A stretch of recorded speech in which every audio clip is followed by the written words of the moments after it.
ये नहीं, अरे बैठ पीछे बैठ। व्यक्तिगत बैठ पीछे। मंत्री जी, बैठ। माननीय मंत्री जी, हमारे पंतप्रधान जी के ऊपर बोलने का कोई अधिकार नहीं है, औकात नहीं उनकी पंतप्रधान जी के ऊपर बोलने की।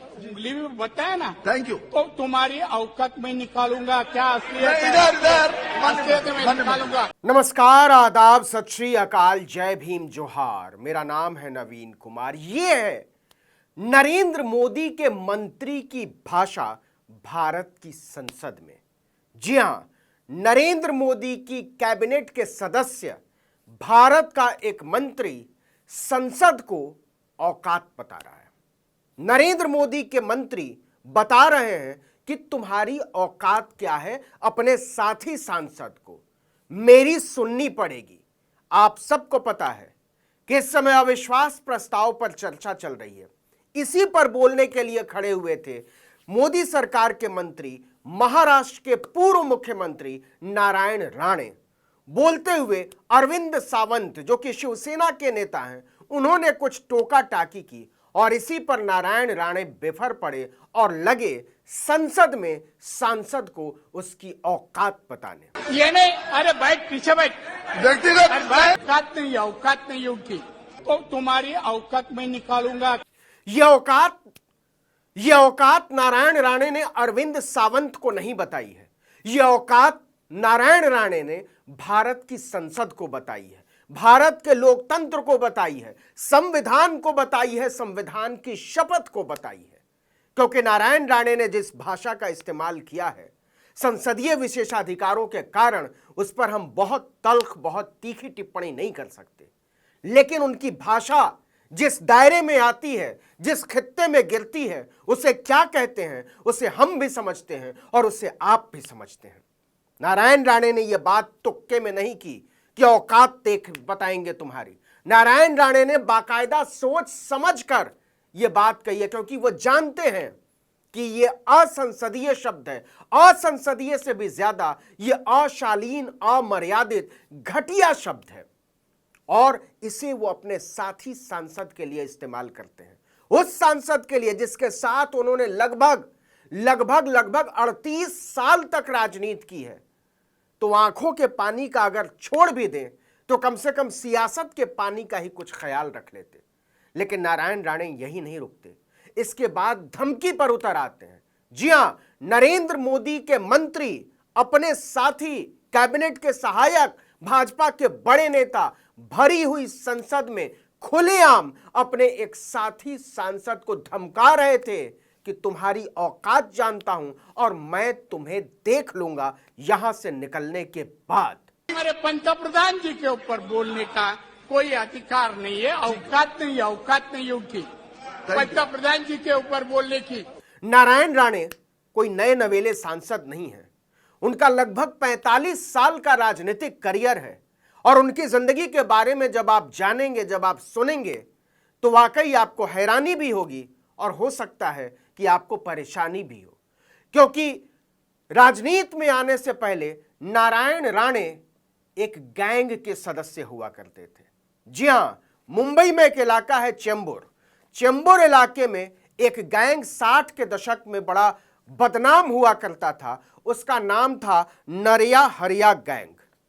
नरिया मतलब नारायण राणे और इसके दूसरे सदस्य थे हनुमंत राव। तो नरिया हनिया गैंग कहते थे। उस गैंग के सदस्य हुआ करते थे नारायण राणे, जिसके इलाके में खासी बदनामी थी।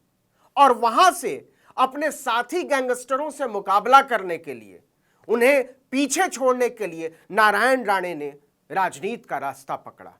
मतलब अपराध के रास्ते वो राजनीति में दाखिल हुए और उन्होंने बाला साहब ठाकरे का दामन पकड़ लिया। बाला साहब ठाकरे को भी ऐसे लोगों को उन दिनों बहुत जरूरत हुआ करती थी और उन्होंने नारायण राणे का भरपूर इस्तेमाल किया। और इसके बाद नारायण राणे का करियर जो है रॉकेट की तरह बढ़ता चला गया। देखिए कि वो 1960 में हनिया नरिया गैंग चला रहे थे।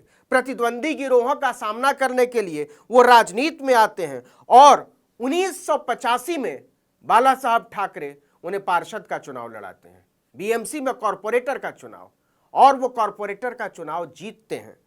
85 से 90 तक वो कॉरपोरेटर रहते हैं और बेस्ट जो मुंबई की बसें चलती हैं उनको बेस्ट कहते हैं, बेस्ट का चेयरमैन बना दिया। ऐसा नहीं है कि नारायण राणे जानते नहीं है कि राजनीति क्या चीज है, वो अच्छे खासे खेले खाए आदमी है राजनीति में। तो 85 से 90 तक वो बीएमसी के कॉरपोरेटर रहे और इसके बाद 1990 में कॉरपोरेटर से हटते ही उन्हें लड़ा देती है शिवसेना चुनाव, किस चीज का, विधायक का, और 1990 में वो विधायक हो जाते हैं। और कमाल की बात देखिए कि पहली बार कॉरपोरेटर, पहली बार विधायक, और बाला साहब ठाकरे उन्हें लीडर ऑफ अपोजिशन बना देते हैं।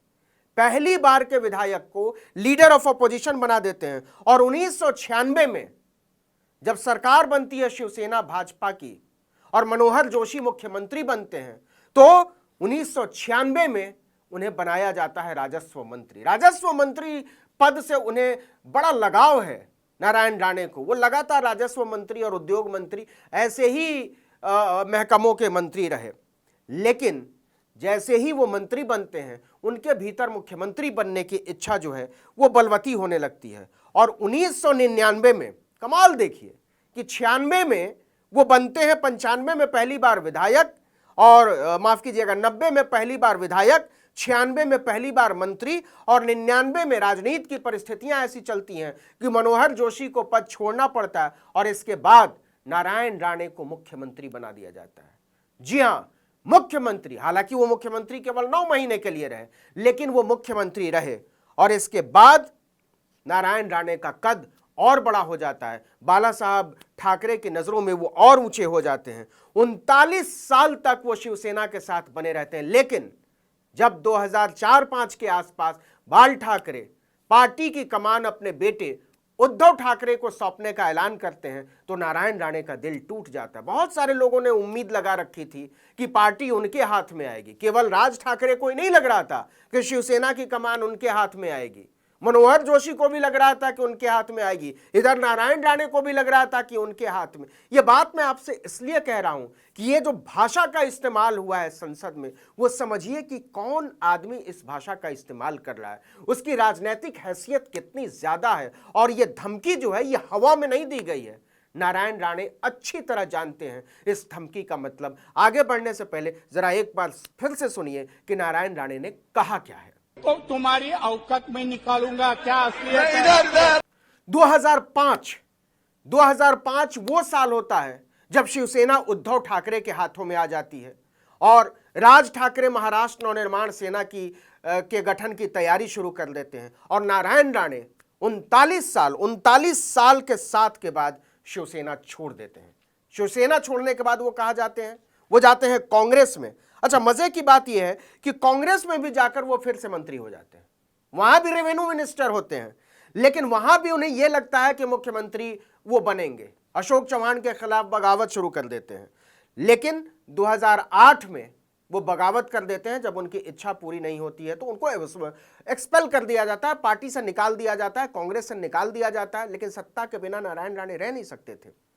फिर सोनिया गांधी से माफी मांगते हैं और माफी मांगने के बाद 15 दिन के भीतर उन्हें वापस ले लिया जाता है।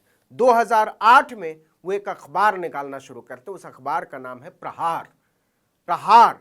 उस प्रहार अखबार के चीफ एडिटर हैं नारायण राणे। ऐसा नहीं है कि केवल वो सांसद हैं, केवल मंत्री हैं, केवल पूर्व मुख्यमंत्री, पूर्व विधायक, पूर्व मंत्री, पूर्व कॉरपोरेटर और पूर्व गैंगस्टर है नारायण राणे। नारायण राणे बिल्कुल संपादक हैं, पत्रकार भी हैं, उनसे बहुत शालीनता की उम्मीद की जाती है।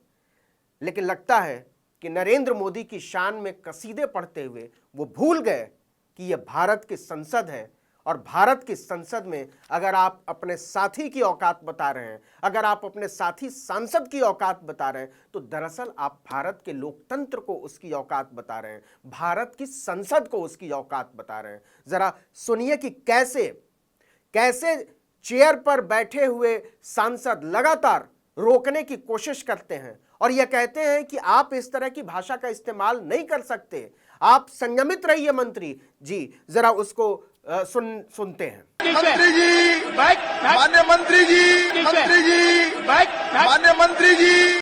ये न केवल फूहड़ है, न केवल शर्मनाक है, न केवल विभत्स है, बल्कि यह भारत के लोकतंत्र के लिए, भारत की लोकतांत्रिक आस्थाओं के लिए बहुत खतरनाक है। भारत की संसद में नरेंद्र मोदी सरकार का एक मंत्री खुलेआम अपने एक साथी सांसद को धमका रहा है, तो आप समझ सकते हैं कि वो अपने इलाके में क्या करता होगा लोगों के साथ। आपको चलते चलते यह भी बता दें कि नारायण राणे जब महाराष्ट्र के मुख्यमंत्री हुआ करते थे, जब मंत्री हुआ करते थे, तो बहुत बदनाम हुआ करते थे। और बदनाम इसलिए हुआ करते थे कि ये जो औकात बताने वाली बात है, ये कोई आज की बात नहीं है। किसी पत्रकार की हिम्मत नहीं होती थी उनसे सवाल पूछने की। वो बार बार जैसे ही सवाल, कठिन सवाल आता था उनके सामने, उनका सीधा जवाब होता था, तुम्हारी औकात क्या है। लेकिन तब नहीं जानते थे कि एक दिन औकात वाला ये सवाल वो संसद में उछाल देंगे और भारत की संसद इस पर खामोश बैठी होगी। हम सबको इंतजार है कि इस पर संसद का फैसला क्या होता है।